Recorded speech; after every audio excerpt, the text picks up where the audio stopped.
Okay, welcome, and we are excited to have everyone here today.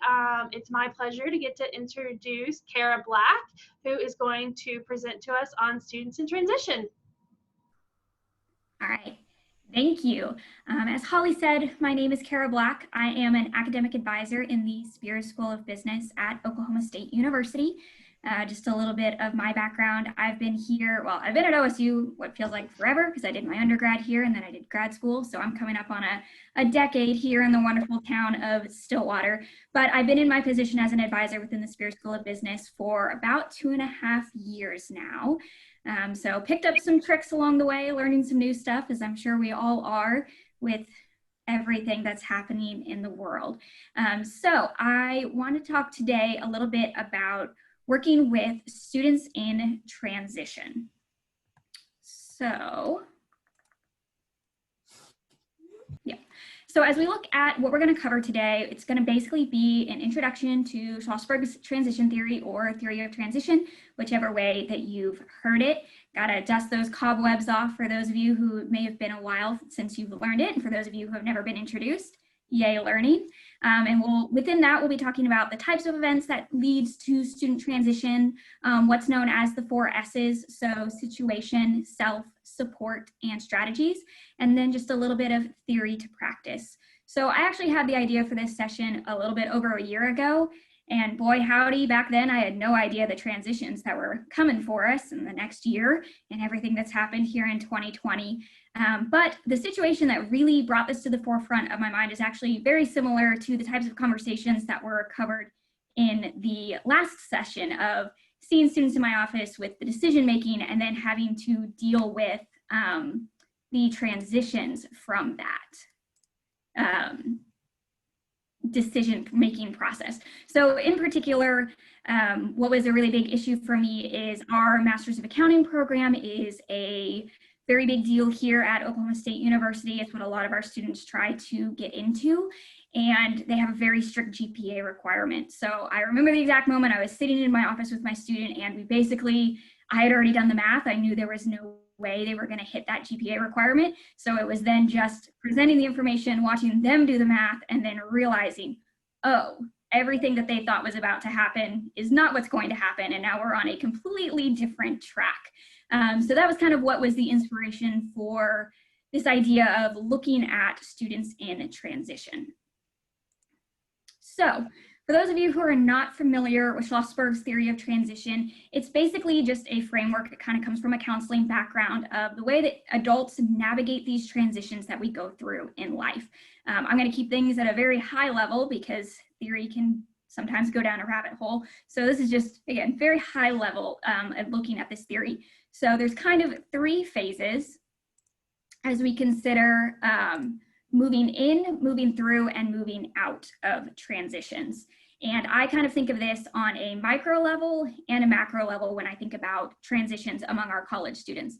Because on the big scale, you can look at coming to college is moving in, all of the years in between is moving through, and then graduation is moving out. But we also know that within that time period, they're going to go through a million other little transitions that are kind of more on that microscopic level, that are probably the more day-to-day things that we see more in our position. And so depending on the situation, an individual can actually be in multiple areas and in multiple different transitions all at the same time. So if you consider a student, let's look at our first year students, as they're coming to our institutions, they are, yes, moving into the transition of coming to an institution of higher education, but they're also moving out of that transition of high school. So depending on how you want to look at an event and look at a student's situation and the transition that they're going through, you can generally find a couple of different angles, and then it's just deciding what's the most relevant to what you're trying to do. And then the final thing to kind of keep in mind is that every individual has assets and liabilities throughout the transition process. So these are going to be the things that are helping them as they move through and the things that are making it a little bit more difficult to make those transitions. So as we're kind of looking at the individual transition, the way that it works is there is some form of event or a non-event that results in a change. And then we have to consider, well, what's the type of event? What's the context in which this is happening? And how much of an impact is this having on the individual? And that's something to keep in mind, is the individual themselves has to see themselves as being in transition. I know sometimes we look at students and we can kind of use a little bit of our professional knowledge to be like, oh, we know what's coming. We know that this is going to be a big change. But if they themselves don't see them in transition, it gets a little trickier. The individual actually going through it has to see the change. Something in their life has to be changing, and they have to be cognizant of that fact. So as we then move into the transition, we kind of evaluate the 4 S's. So the situation, the self, support, and then the strategies. So looking at the types of events, so these are the things that are kicking off that transition. What is changing and causing this change in the student's life? So first we have anticipated events, and I love when things are very clearly labeled and it is exactly what it sounds like, and this is one of those times. So anticipated events are things that students expect to happen. They know it's going to happen, like graduation. I have yet to have a student who was surprised they were graduating in a semester. They usually know that one ahead of time. Moving into an apartment, joining a student organization. These are things that they expect and are actively working towards a lot of times. Unanticipated events, exactly what it sounds like. They don't have any prior knowledge that this is going to happen. This can be an illness, or, you know, to look at it positively, they could receive a scholarship that's more money than they thought they were going to get, and now they don't have to work next semester. A surprise pregnancy, I've had a couple of those things that they just really weren't planning for kind of popped up out of nowhere. And then what I think gets overlooked a little bit are the non-events. So a non-event is a situation in which a student expected something to happen and then it did not. And I think this is the one that's a little bit more nebulous, a little bit harder for students to kind of put a finger on when they're, you know, evaluating their lives and looking at what's happening.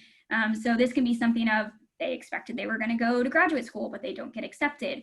They don't receive a full-time job offer after graduation, and now they have to scramble to try to figure out what it is they're trying to do. Sometimes students have a very definitive idea of how they want their life to go. They want to be married by a certain age. They want to have kids by a certain age. So, you know, some of them, they expect, like, if they've been in a relationship for a long time, maybe they're expecting a proposal at graduation, and maybe that doesn't happen. So it's those non-events that can sometimes be stressful, something they thought was going to happen and then did not. Okay, so for some fun participation, we'll just use the chat. So pop it in, whatever you think. What type of event do you think your students struggle with the most? Those anticipated events that they know are coming, those unanticipated events that they don't see coming, or those non-events where they're hoping something will happen or doesn't happen and then it doesn't. So just go ahead and share that in the chat.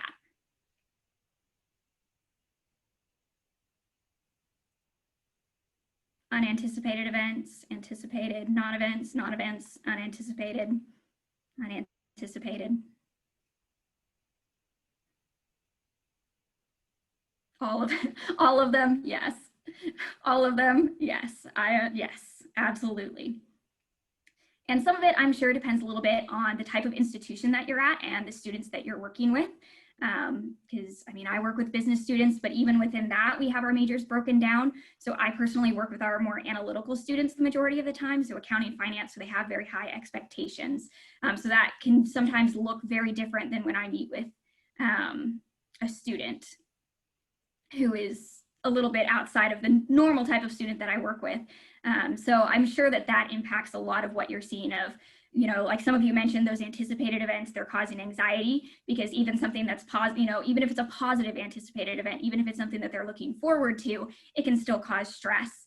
And then those unanticipated events, they're just harder to plan for. And then the non-events, I find those to honestly be the most disappointing for my students, just because it's usually that something they were really looking forward to and then it doesn't happen. So kind of keeping in mind that it's probably influenced by the types of students that you work with, where they're at in their collegiate career, what their background are in terms of what types of events they're going to struggle with the most. Okay, so now we're going to talk a little bit about what's known as 4 S's. So this is the situation, the self, the support, and the strategies. So as we look at the situation, one of the reasons I actually really like this theory is my background is actually in sports medicine. That's what I did my bachelor's degree in. It's really fun at parties when you can name all the muscles and the bones in the body. But, you know, my students in business don't find that quite as interesting. But what I really like about this is that it reminds me a lot of the way that we were taught to look at injuries in sports medicine, in which you have to gather all of this information from all these different sources, what you're seeing, what you're able to touch and feel, what the patient is telling you, and put it all together in order to get to that final diagnosis and figure out how you want to treat it. So I think that's why I really like this theory, because it reminds me a lot of going through that process of gathering that information, putting it all together, and then figuring out where you're going to go from there. And that starts with the situation. So again, I love things that are exactly what they sound like they are. And the situation is just that. What is the situation going on with this student who's in this transition? And some specific things to consider. The trigger. So what is causing this transition? And again, that ties back into what type of event is it? Is it something they've chosen for themselves? Is it something they haven't chosen for themselves? Is it something that just flat out didn't happen that they thought it was going to? What is that trigger? The timing. When is the transition happening? So we all know that as students develop and they grow through their academic careers and their social careers, and just as people in general, they learn and develop and they get all these new skills. So depending on when this is happening to them in their life, when in the semester it's happening, when in the academic year it's happening, that can have a big impact on how the student is able to then navigate that transition. Control is a big thing, and I'm sure you all are just like, oh, I wish I had more control over the transitions in my life and the decisions that are being made. Students feel the same way. Those things that they actually have a choice in tend to be a little bit less stressful than those things that they feel are thrust upon them. Or sometimes I know I have students who feel as though technically, yes, they had the control and they made the decision, but they felt that they were not presented with a lot of great options. So they're still not happy, even though they did actually have the control in the situation. Duration. So how long is this transition going to have an impact? And I think that this can vary, because I've seen transitions where it looks like it's going to be short term because it's just, oh, well, they switched their major and now they have to, you know, adjust to a new type of classes, new professors. If they move, like within OSU, if they move to a new college, it's a new way that advising works. It's a new way scholarships work. So in the short term, yes, it looks like things that they can adjust to pretty easily. But in the long term, someone switching from engineering into accounting, well, we've just changed probably a lot of what their life looks like after graduation as well. So looking at, you know, what are the challenges they're going to be facing for this, both short term, and then if there's any long-term implications to this transition as well.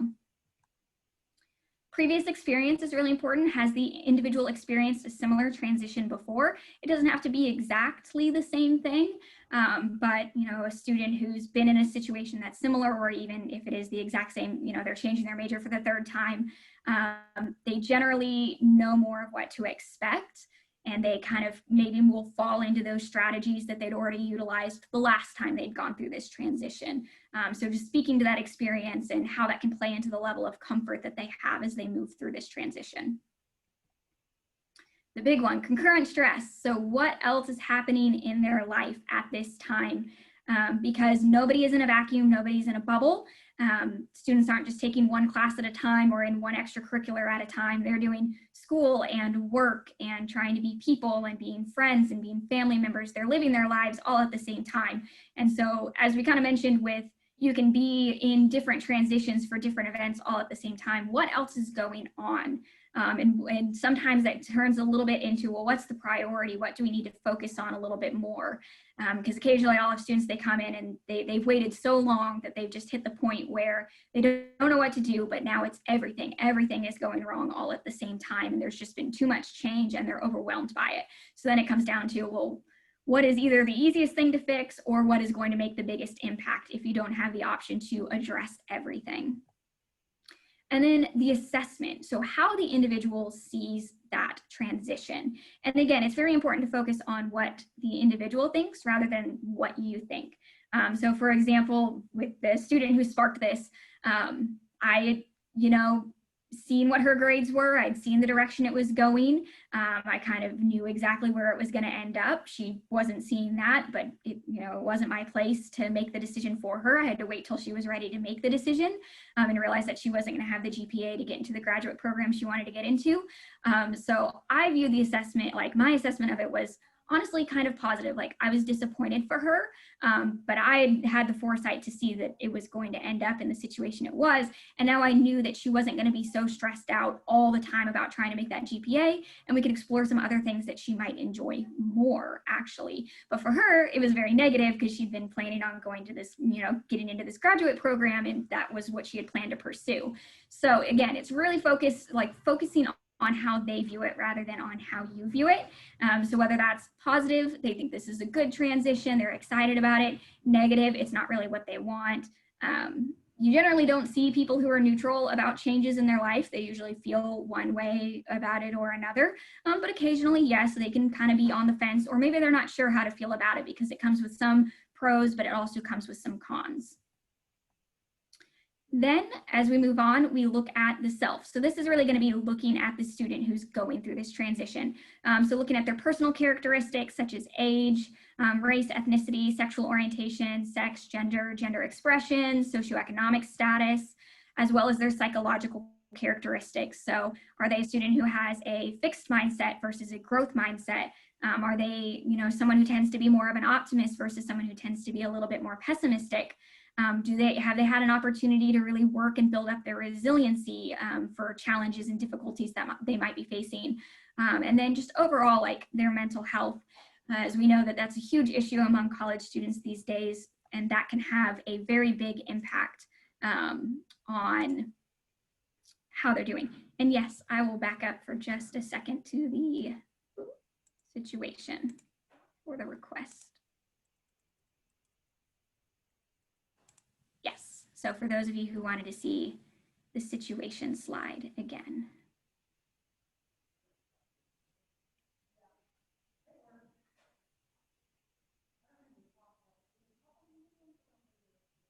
Okay, and then back through the self.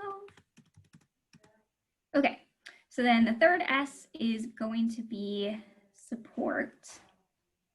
No problem. So this is probably where we come in the most as academic advisors, because this is generally where we start to enter the equation. You may have had some impact on the student self if they're a student you've had for a really long time, or like I have the opportunity, I teach our first year seminar, so I work on things like resiliency with my students. But generally, this area of support is where we as advisors come in. So as we consider this support, it really is what they have in place that is specifically helpful to this transition. Because I'm sure you've experienced in your personal lives where you might have family that's really great for one kind of thing, but then maybe they're not so supportive of the next thing that happens to you just because they are coming in with their own background as well. So what support systems does the student have in place specifically for the current transition that they're going through? Whether that's their friends, family, the institutions, so that can be your institution, the school that they're attending. Are there government programs that can help them out? Are they part of a spiritual or a religious group? Do they have hobbies? So basically just different areas that can be sources of support for them as well. Classmates, coworkers, if they happen to be employed, or for those of you who are thinking about your own transitions and the support that you've gotten from each other. So just looking at those areas of support, and again, thinking about it in terms of relevance to the actual transition that they're going through. What is helping, and also maybe potentially even identifying areas that are causing problems and that are turning out to be more of liabilities rather than assets for these students. And then finally, strategies, which is probably what we kind of enter the equation with support as being part of that institutional support that's available to students. But the strategies are generally where we really come in, and this is what we probably spend the most of our time helping them with, because we can't change their family. We have only so much impact over the actual situation itself or the student's personal characteristics or whether or not they have friends, but we can help them with strategies that take all of those other things into account. So we generally see three major types of strategies. Strategies that modify the situation in some way. So some situations you can change a couple of things about it. So for a student who is accepting a job, yes, they're about to go through a big transition, but they can pick where they want to apply for jobs. They can pick what job they ultimately accept. So it doesn't change that they're going to go through that transition, but it does change the circumstances surrounding it. Then you have strategies that reframe the situation. So these are, you can't do anything about it, but you can change the way that you think about it and the way that you're looking at it, and the way that you're just mentally kind of tackling this transition and that problem. And then finally, strategies that then manage the stress of the situation. Strategies can be positive or negative, going back to that whole, we have assets, but we also have liabilities.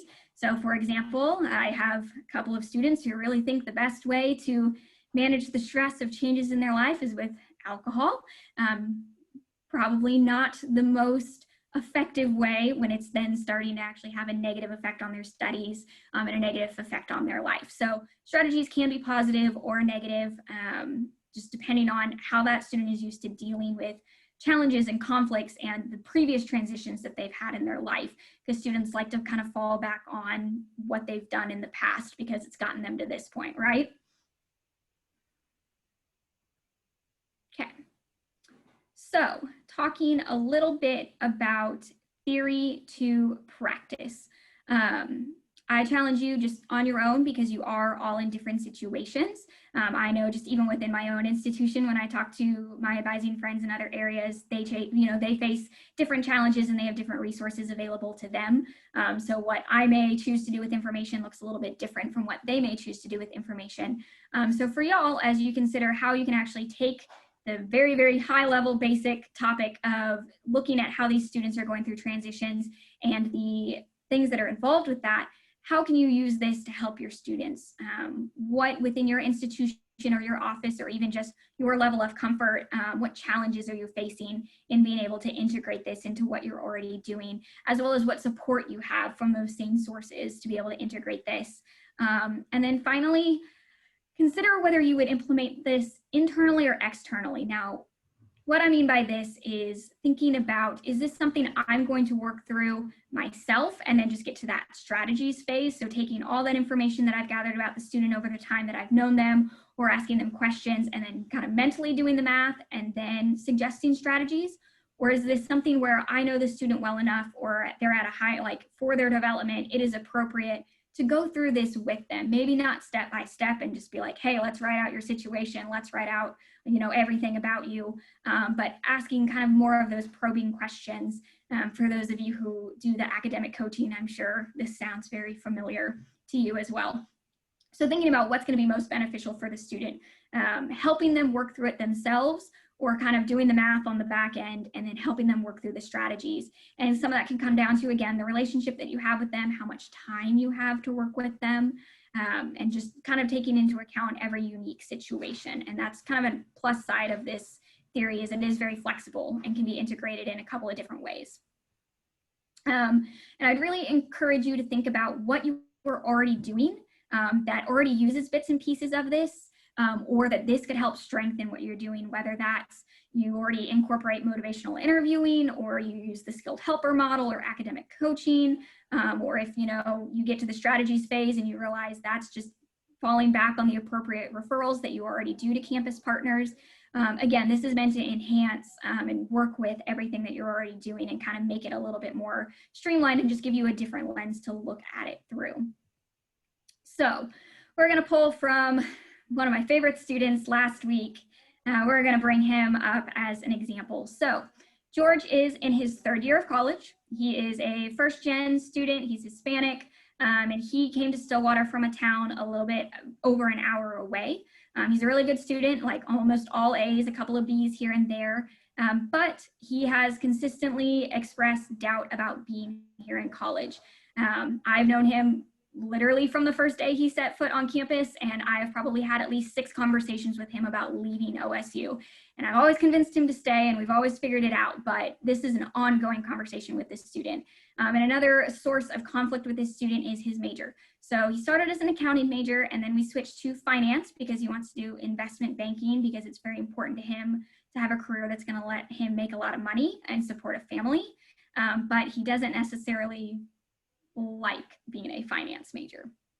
So I get a notification that he wants to meet. So we have our appointment. And so during this appointment, he starts talking to me about how he's going through the interview process for summer internships. Because with him being in his third year, this is typically when our finance students are really looking for that junior year to senior year internship. And it's a really big part of what their job prospects look like after graduation. And he was expecting to do a little bit better than he actually did. He even had one interviewer who flat out told him, you need to know more than what you do if you want to be able to get in this field. For those of you who aren't familiar, because maybe you don't work with business students, a lot of those finance internships, they are asking you technical questions, like actually giving you numbers, and you need to know the equations, you need to know how to solve it. And one interviewer basically just told him, you don't know enough about this to come work at our company. And so that was just really demoralizing for the student because he has great grades. He's an overall really good student.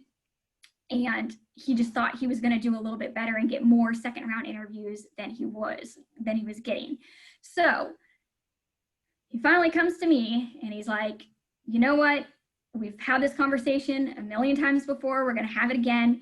I don't like my major. Now that I'm not doing well in this internship search process, now I feel it is the appropriate time to switch. So for those of you who are in the last session learning about decision making, you can probably see the parallels here.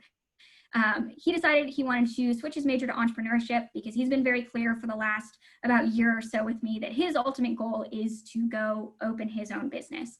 That's what he wants to do. In fact, he was actually not going to return for the spring 2020 semester because he was going to stop taking classes because he was burned out. He was going to go open his own business. And then his parents pretty much said, if you do that, we're kicking you out and disowning you. So he decided to come back, and he's continued on ever since. But this is where we are with this student. So as we think about this transition, we're at the very beginning of it. So kind of then walking through the model. Again, if you have, if you want to throw out the answers that you think in the chat, what type of events are you seeing going on with this student right now as he's going through this internship process, getting rejected, and then deciding he wants to change his major?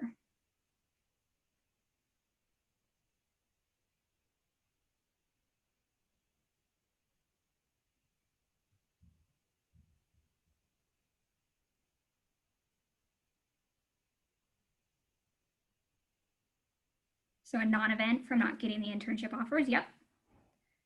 Unanticipated and feeling unprepared.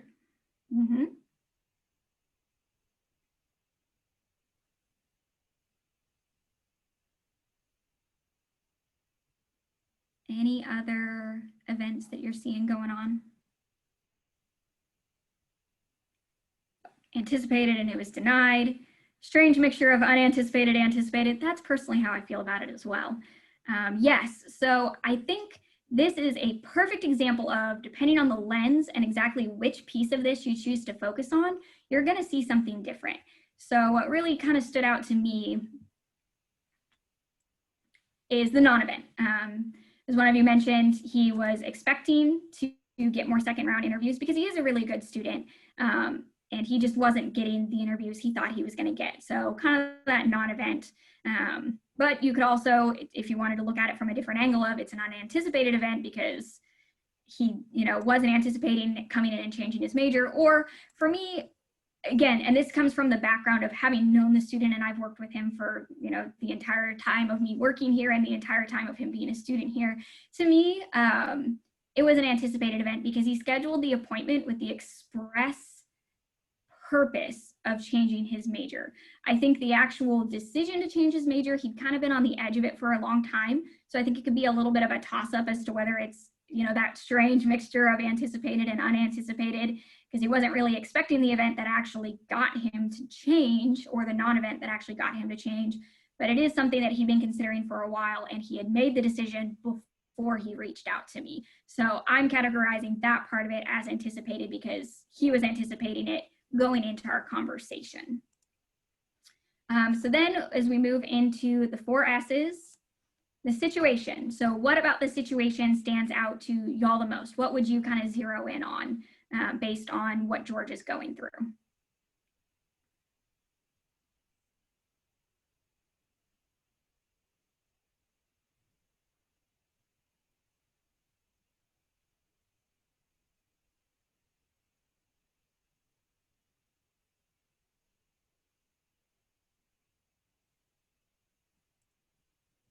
the trigger. So going through that internship interview process.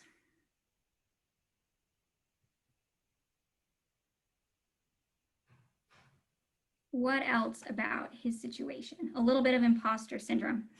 Definitely. Yes, we have that problem. We've been working on it. Anything else in particular kind of about his situation? Self-sabotage. Control, parents versus his own. That's a really good point. Actually, really, he thinks he's decided, but he's presents as being very undecided on what it is he actually wants to do. All right, those are all really good points.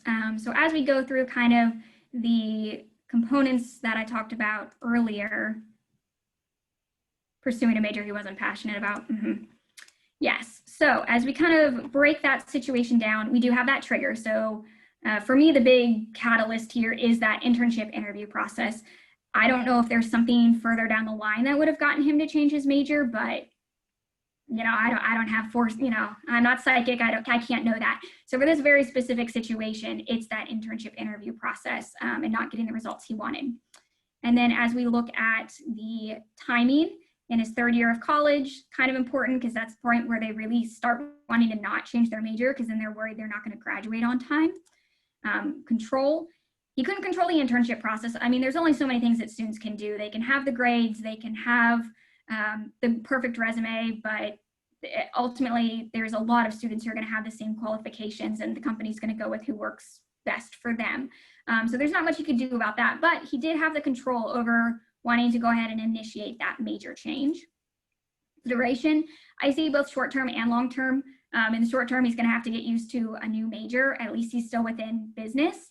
But long term, this is completely changing what post-graduation is going to look like for him.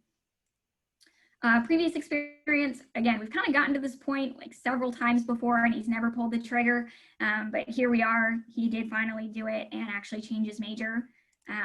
Concurrent stress, I'm just going to gesture vaguely at everything that's going on in the world right now because everyone can relate to that. And then also he's getting more into those upper division courses that are just starting to get harder because they're more of his upper division accounting courses, more of his upper division finance classes. They just take more time and effort than the classes he's previously been taking. And then finally, assessment. For him, he definitely saw the non-event of not receiving those interviews as negative, but there was definitely the sense of relief and kind of a positive transition of moving to a new major.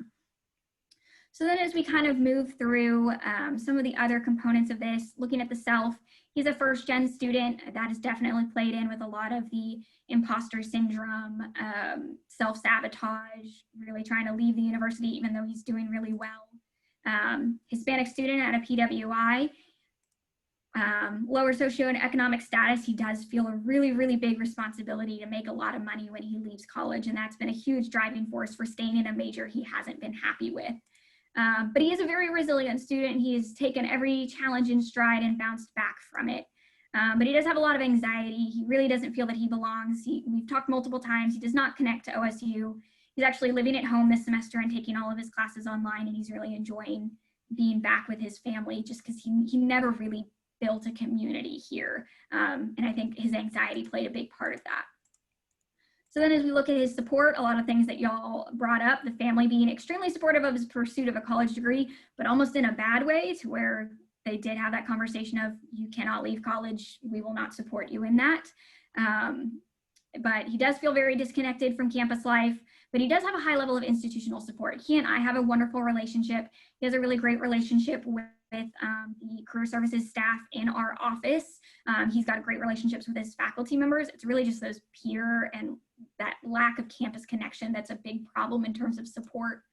And then the strategies that he kind of implemented on his own, I see the major change as managing stress of not getting the internship interviews, but then also that seeking that advice to help reframe how everything was going.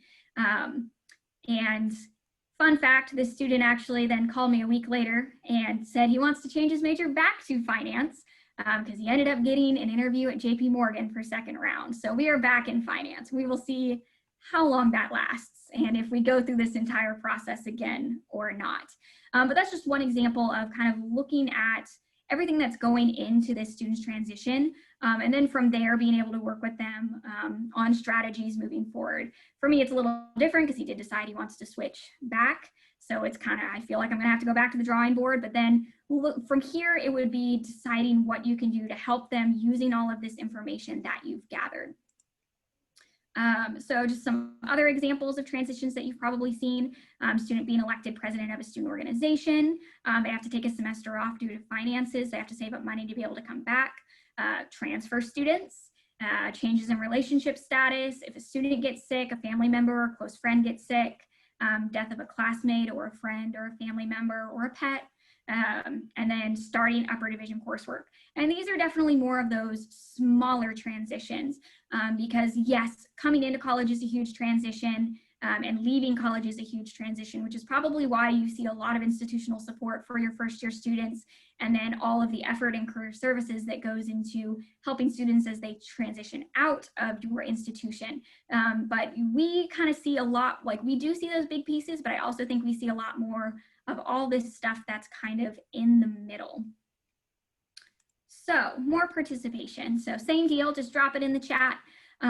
What do you think are some of the big transitions that your students often face? What do you think you see the most in your role at your institution?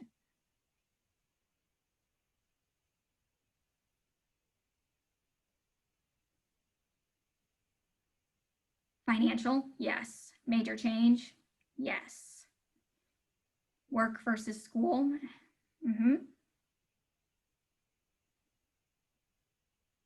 Supporting their families, yes. Any other really common ones?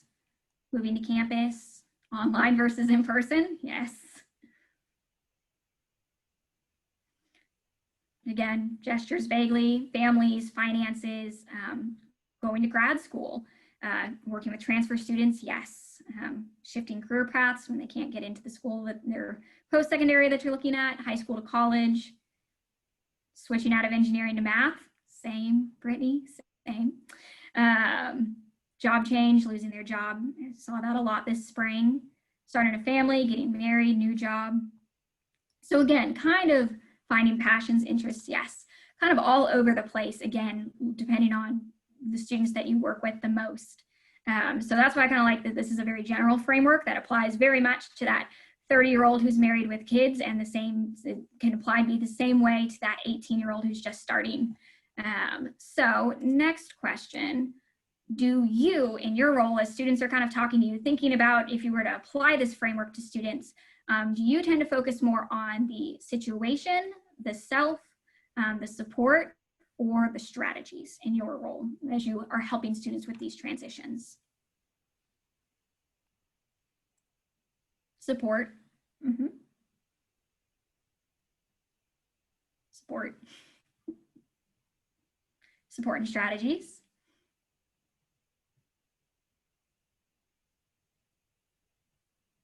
Support, all of them, yes.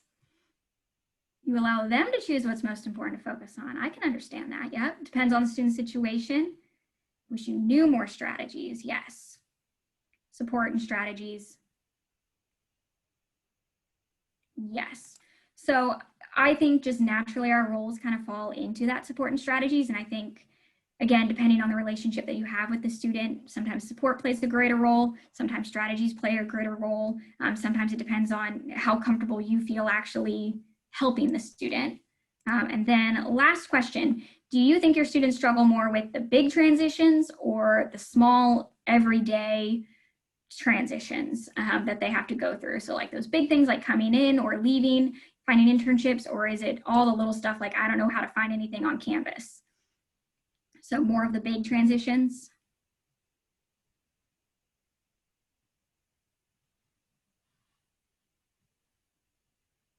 Depends on the student, kind of both. Depends on the student and the day, yes. The big ones are what bring them into our offices. I like that. Small, they pile up, make them feel overwhelmed. Can definitely see that as well. journalism big and engineering small. So again, the type of student that you work with really makes a big difference. All right, going back to the small ones, they pile up. And again, going back to probably falls into the area that you're working in. So any questions, comments, concerns for me? And I'll also then references, and then I'll just pop up that last slide. Hi, Kara. This is Megan Denny. I just have a quick question, just kind of, just kind of want to bounce an idea off of you. So looking at the transition model and Schlossberg's theory, and it is very applicable, and thank you for sharing it. I'm also interested in like impact bias and how students think these transitions will long-term impact their lives, and then how we relate to that too, because we're kind of on the other side of a lot of this stuff, as full functioning adults in most situations. So it's kind of like working with them and coaching them through that, and just kind of talking through those points with them, and you're trying to help them to understand, like, yes, you'll go through this, yes, you'll learn, this won't last forever, and trying to help them to kind of hold on to that. Yes, and feel like I give the same answer kind of to a lot of questions of it comes down to that student. So for some of my students, I don't know them very well. It may be they're new freshmen. The new freshmen are the hardest for me because I have not had the chance to like meet them and actually like figure out how they're going to work. And they tend to get so paralyzed by they've been, if they change their major, they're never going to graduate or something like that. So for the students that you don't know as well, it's going to take a little bit of just giving some general advice, but then also focusing on how can I invest in this relationship with the student so that we can get to a point where we can probably have some more in-depth conversations about what that's going to look like versus the students I've had, for 2.5 years now that I've, met with several times, and I know their hopes and their dreams and all of that. So sometimes, yes, they come to me and they just want advice, but a lot of times it's then getting them to work through it themselves. And I personally have a lot of anxiety. So I always ask myself, like, well, where is your brain going? Like, what are these worst case scenarios that you're coming up with? Let's write them down. And then let's talk about like, how likely is that actually to happen? What would it take to actually get to the point where that happens? And just kind of working through it with them. Because sometimes they'll take you at your word and just that good advice. Because like you said, we're on the other side of it, and sometimes we can see things that they don't, and they're just going to have to learn it themselves. But then also sometimes I think you really can sit down and employ different strategies based on what you're personally most comfortable with, and helping them then work through it. Excellent, thank you. Let's see, what types of outcomes for students have you seen from applying this framework? And how as advisors can we be more proactive in the other stages outside of support and strategies? I have kind of used this from the very beginning of my advising. It's, again, probably one of my favorite theories that I learned in graduate school, just because, again, it is very general and can be applied across the board. So it tends to work really well for my students. I've seen good outcomes, but again, I fully recognize that I work with more analytical type A students than some of you will. I like it because it gives me a checklist to kind of go through of like, well, what do I know about this student? What do I know about what they're going through? Have I seen people in similar situations? My students personally really love when I can say, oh yeah, I had a senior who graduated last year, very similar situation, and this is what they did, and this is how it turned out for them. They find that very reassuring. So it kind of helps me keep a mental catalog, and I feel like it gives a structure to the conversation that I have with these students as we're talking about these transitions. So I personally have seen really good outcomes because I think it makes me more effective. And I'm not saying that if you have a different framework that works, awesome. This is just one way of doing it. And I think having a framework in practice in general helps guide that conversation. And in terms of being more proactive in the other stages, again, it comes back to building that relationship with your students, helping them realize what they have going for them. And it's obviously a lot easier with the students that you see more often, being able to talk about things like, well, have you ever heard of what a growth mindset is? And then most of them say no, and then being able to talk about it and kind of helping them realize like, hey, here's some ways that we could maybe work on that. Personally, really love to ask, one of my takeaways from OACADA was asking them, well, what's one thing you can do this week to make a change in those other areas? So situation, we don't have control over whether or not they turned in their assignment and now it's late. We don't have control over whether or not they make what decisions they make. So situation, it's very hard for us to impact, but I think we can have a bigger impact on the student's self and those psychological factors, and making sure that we are making those appropriate referrals if you have mental health resources on your campus, just making sure that the student's developing and growing as a person, as a student, and just building up that resiliency with them.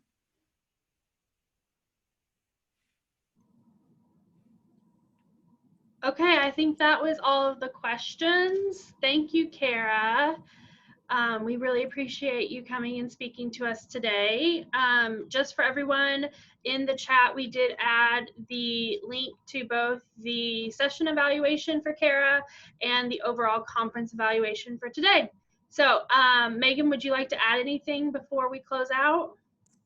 Sure, just thank everyone for coming today. I know being online and being in 4 different Zoom rooms for your entire morning is just a little bit more exhausting, and Zoom fatigue is a real thing, but thank you for being here. Thank you for participating. Thank you to all of our presenters.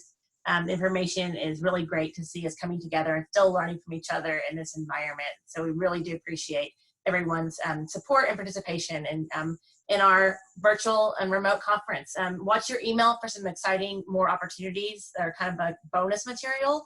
So that's what I'm calling them, to kind of make it more fun.